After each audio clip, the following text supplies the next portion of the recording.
हम इस वक्त बनारस में हैं, बनारस के सारंगनाथ मंदिर में हैं। शंकर जी के ससुराल में। घंटा बजाओ भाई। ये ठीक है। और हम यहाँ पर आए हैं सारंगनाथ मंदिर के दर्शन और रुद्राभिषेक के लिए। कहा जाता है कि शंकर जी का ससुराल है और सावन के महीने में शंकर जी के काशी विश्वनाथ मंदिर का जितना महत्व है उतना ही महत्व सारंगनाथ मंदिर का भी है, क्योंकि श्रावण मास में शिव जी अपने ससुराल में निवास करते हैं, सारंगनाथ मंदिर में निवास करते हैं। इसके पीछे एक बेहद खूबसूरत कहानी प्रचलित है, जो कि मैं आपको मंदिर घुमाते हुए सुनाऊंगी। कहा जाता है कि शंकर भगवान की शादी जब मैया पार्वती से हो रही थी, तब पार्वती मैया के भाई सारंग जी शादी में उपस्थित नहीं थे। उसकी वजह थी वो बाहर शिक्षा ग्रहण करने गए हुए थे। जब वो बाहर से वापस आए तब उन्होंने पूछा कि उनकी बहन की शादी किससे हुई है। तब माता पार्वती के पिता ने उनके भाई को बताया कि माता पार्वती की शादी एक त्रिशूलधारी, बाघंबरधारी, चंड मुंड माला पहनने वाले, कैलाश पर्वत पर रहने वाले बैरागी शिव जी से हुई है।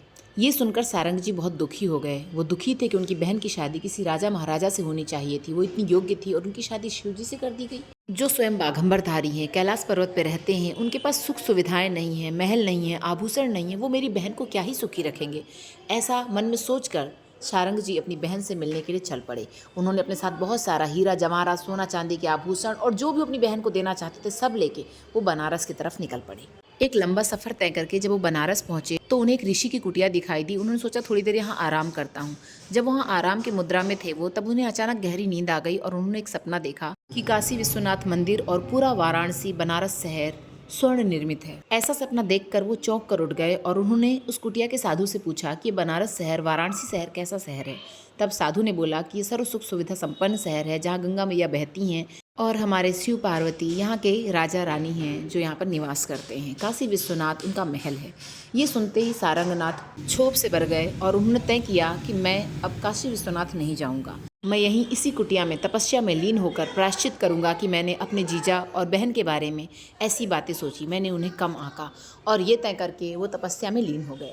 तपस्या करते करते उनके शरीर पर दीमक का वास हो गया और उनकी त्वचा खराब हो गई।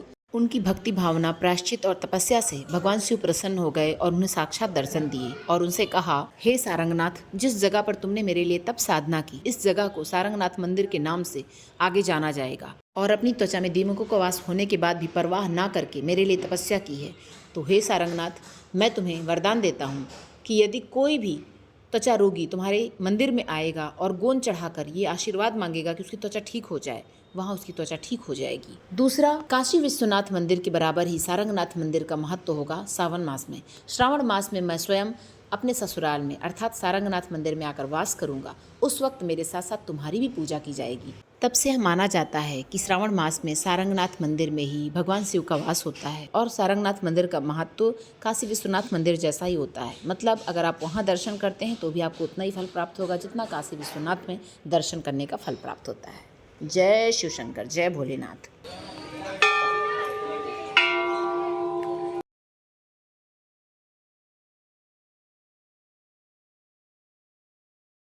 शरण्ये त्र्यंबके गौरी नारायणे नमोस्तुते। देहि सौभाग्यमारोग्यं, देहि मे परमं सुखं, रूपं देहि जयं देहि यशो देहि तेजो देहि।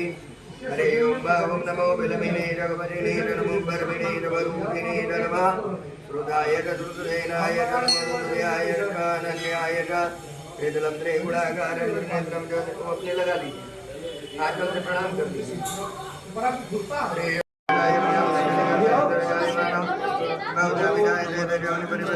हाँ।